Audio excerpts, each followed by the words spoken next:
नीतिमंत श्रीमंती असावी असं आमचे ऋषी म्हणतात. म्हणजे घरात येणारा पैसा कसा असावा? तृप्त असावा, कुणाच्या मुंड्यावर गळून येणारा नसावा, कुणाच्या पापाचा नसावा, भ्रष्टाचाराचा नसावा, नीतिमंत श्रीमंती असावी. गंमत अशी आहे की पापाच्या पैशामध्ये लोक सुखाची अपेक्षा करतात आणि पापाच्या पैशामध्ये घर बांधतात आणि वास्तुशास्त्राच्या आधारे बांधतात. पैसा पापाचा आणि घर वास्तुशास्त्रानं बांधायचं, म्हणजे घर शांत असावं.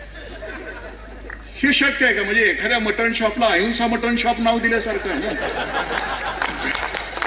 पापाच्या पैशाच्या घरामध्ये वास्तुशास्त्र म्हणजे असतं काय की ईशान्येला ईश्वर असावा, देवघर ईश्वर ईशान्येला असावं. देव जरी ईशान्येला असला तरी पोपल्याशिवाय राहणार आहे का? पापाच्या पैशाच्या घरामध्ये आग्नेयाला जर अग्नी असेल तर घरात आग लावल्याशिवाय राहणार आहे का? पापाच्या पैशाच्या घरामध्ये वास्तुशास्त्रानुसार वायव्याला वायू असेल तर तो घरातली वादळं थांबवणार आहे का? नाही ना.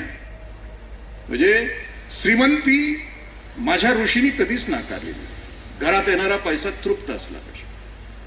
दुसरा तपश्चर्याचा असला पाहिजे, लॉटरीचा असता कामा नये. तृप्ताम तर्पयंतीम ज्वलंत असं म्हटलं. आणि ज्वलंत झरा असला पाहिजे, कष्टाचा असला पाहिजे.